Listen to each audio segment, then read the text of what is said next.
책 읽고 생각하고 글 쓰고 책생글의 핫쌤 뜨쌤입니다. 와! 선생님, 네. 어머니들의 제일 네. 큰 고민은 책 우리- 읽기 어떻게 하느냐.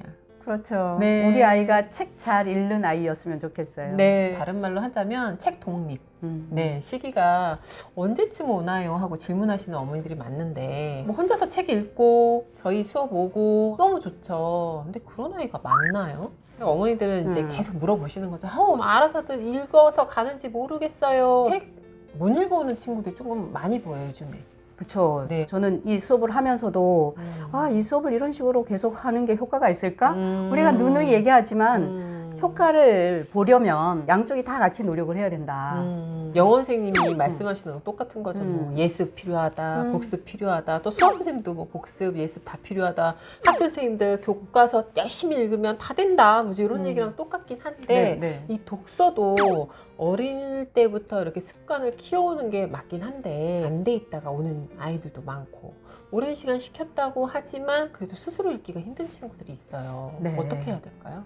아이 수준에 맞는 책을 골라서 부모님이 처음에는 좀 읽어주다가 아이하고 같이 반반 나누어서 좀 읽다가 여러 방법을 써보면서 그 아이 성향에 맞는 또 집안 문화나 분위기에 맞는 방법을 좀 스스로 좀 찾아갔으면 좋겠다라는 거예요. 네. 정답이 있다고 저는 생각하지 않거든요. 이 방법이 모두에게 적용되지 않는다는 거예요. 네. 아이 성향에 따라서도 또 다를 수도 있다라는 거죠. 일단은 그 방법을 시도해 보라는 거죠. 네. 아이의 수준에 맞는 책을 골라라. 부모님이 좀 읽어줘라. 어느 정도 지나서 아이하고 반반 나눠 읽기를 해봐라.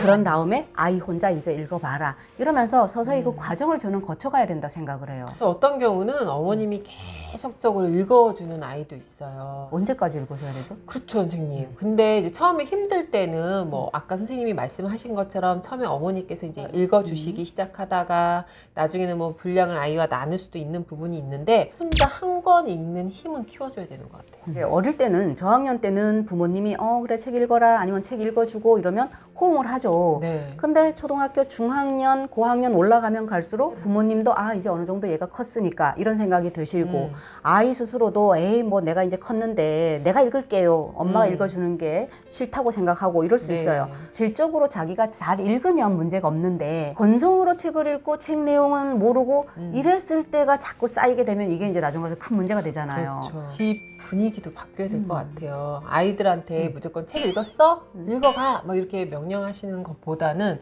조금 자연스럽게 엄마, 아빠도 책 읽는 분위기는 좀 있어야 될 것 같아요. 네네. 우리 수업하는 책이라도 부모님이 같이 읽고 아이하고 그 책에 대해서 이야기 좀 나눠보고 아이가 부모님이 내가 읽는 책에 대해서도 관심을 가지시네. 이게 저는 정말 필요하다고 생각하거든요. 아이들은 부모님한테 잘 보이기 위해서 부모님한테 인정받기 위해서 엄청나게 노력하거든요. 책 읽을 때도 저는 마찬가지라고 생각해요. 부모님한테 인정받기 위해서 얘가 책을 읽을 수 있다면 부모님이 거기에 대해서 인정을 해주고 관심을 가져줘야 된다고 생각하는 거죠. 네. 두꺼운 책 몇 시간 걸리잖아요. 고학년 책 같은 경우는 저희도 시간이 많이 걸리는데 이 한 권을 읽었을 때의 뿌듯함 그때는 뭐 가족 모두가 아이를 칭찬을 많이 해줘야 될 것 같아요. 맞아요. 평소에 그 선생님이 그런 방법 많이 쓰시잖아. 책 한 권 읽었으면 아이한테 용돈을 준다거나 이런 방법을 선생님이 잘 쓰시잖아요. 네. 그러니까 그런 방법도 동원을 해보자는 거죠. 아이에게 독서 습관을 들여주기까지는 그러니까 스스로 독립할 때까지는 손도 잡아주고 머리도 쓰다듬어주고 격려를 해줘야 된다는 거죠.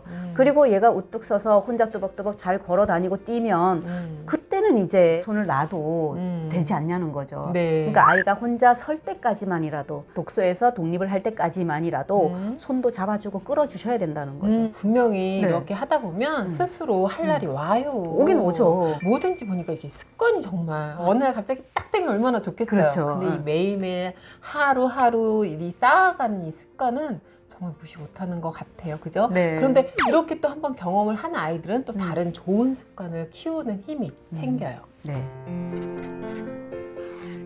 독서 습관 키우는 방법. 첫 번째, 네. 나눠 읽기. 한 권을 읽을 때 아이한테만 그냥 읽어 이거보다는 엄마 한 장, 너 한 장 번갈아 가면서 읽다 보면 아이가 책 읽는데 집중도 할 것이며 읽기 연습도 되고 듣기 연습도 되고 저는 이 방법을 생각해봤습니다. 아, 네. 저의 나눠 읽기는 매일매일 분량을 정해놓는 거예요. 아. 목차를 보는 방법도 있고요. 그리고 또 엄마와 아이가 상의해서 월화수목금토일 근데 하루도 빠지면 안 되는 것 같아요. 아, 분량을 나누는다는 거죠? 네. 쪽수 이런 거를 네네. 그죠? 아, 좋은 방법이네요. 쪽수나 아니면 목차로 나누는 거죠. 네네네. 네. 두 번째 방법은 한 번에 읽기. 한 번 읽기 너무 중요하죠. 아이들이 시간이 지나면서 전에 읽은 거를 까먹어요. 네네. 나중에 하루 날 잡아가지고 일요일이나 토요일 이런 날에 한 번에 다 읽어버리는 거예요. 그렇죠. 부분 읽었던 거를 한 번 읽었다면 그 다음에는 처음부터 끝까지를 또 한 번 읽는 거라는 거죠. 그러니까 이제 반복해서 읽는 거가 되겠죠. 그 힘이 너무 네. 중요해요.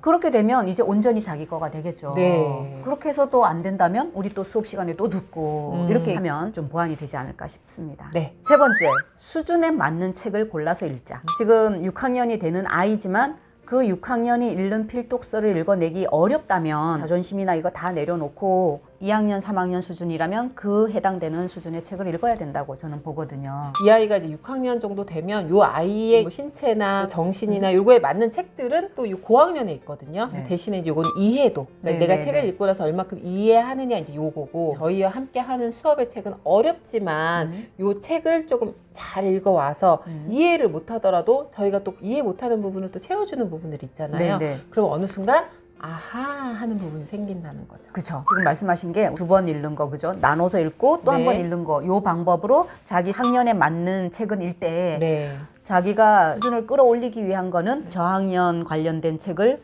흥미를 불러일으키는 책을 읽어줘야 된다라는 거죠. 네. 그게 저는 병행이 돼야 된다 생각한다는 네, 거죠. 맞아요. 6학년이 2, 3학년 책만 읽는 것도 문제가 있고 또 어렵지만 이것만 계속 읽는 것도 문제가 있다. 이거는 이거대로 읽어주고 이거는 또 이거대로 읽어줘서 병행을 해서 그 갭을 메워가면서 어느 수준에 도달해야 가야 된다. 저는 이렇게 보거든요. 네. 저는 작심 3일 방법을 써요. 그러니까 어떤 새로운 습관을 만들 때 3일만 하자. 하루는 아니에요. 3일 할 거면 뭐 하지 말아라가 아니라 오히려 작심 3일 해라라요.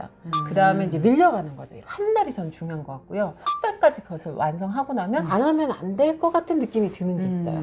그리고 6개월, 그리고 1년 이렇게 가는 거예요. 저는 아이들한테 늘 21일 법칙을 얘기하거든요. 네. 21일, 즉 3주잖아요. 이 3주만 지나면 모든 것이 자기 습관이 된다는 거예요. 저도 그거를 실천해 봤거든요. 네. 효과가 있는 것 같더라고요. 저처럼 좀 이렇게 여러 가지 일 하는 거 막 좋아하는 사람, 또 우리 뜨쌤처럼 또 한 가지 일을 진득하게 하는 사람 각자 다 다르잖아요. 그래서 이제 저는 시작하라요. 3일. 3일. 시작하라. 근데 하루는 좀 그렇죠. 부끄럽잖아요. 내가 했다는 얘기도 맞아요. 못하고. 근데 맞아요. 3일을 하면 그래도 작심 3일은 했잖아요. 일주일 하고 한 달 하고 3개월. 지금 제가 새로 시작하는 것들이 되게 많은데 요 법칙대로 하니까 이렇게 좀 되더라고요. 이게 6개월만 지나고 나면 이제 그다음부터는 안 하면 뭔가 중요한 일을 안 한 것 같은 찜찜함이 생겨요. 어머님들이 물론 너무 힘드셨지만 이 독서 중요하잖아요. 아이 밥 안 먹일 수도 없잖아요. 이거는 정말 우리가 정신적으로 이렇게 양식을 쌓는 거기 때문에 독서 정말 중요하다는 거 다들 아시는데 너무 힘들어요 하신다면 이 정도 투자는 하셔야 되지 않을까요? 그렇죠. 아이들한테 저도 계속 강조하는 게 그거예요. 야, 니들 배고프면 밥 먹고 잠 오면 잠자고 할 거 다 하면서 왜 책은 시간 없어서 못 읽는다 하고 졸려서 못 읽었다고 하고 하냐. 책 읽을 시간도 정해놔라 매일. 마음의 양식을 채우는 일인데 배만 불려서 되겠냐 이런 말을 계속 하거든요. 매일 2, 30분을 책 읽을 시간을 정해놓고 습관처럼 해야 된다는 거죠. 습관. 책 읽는 네. 시간 정해놓기. 한번 시작해보자고요. 네, 올해 시작인데 이렇게 계획대로 착착착 해서 한번 꼭 실천 좀 해봤으면 좋겠습니다. 꼭 성공하세요.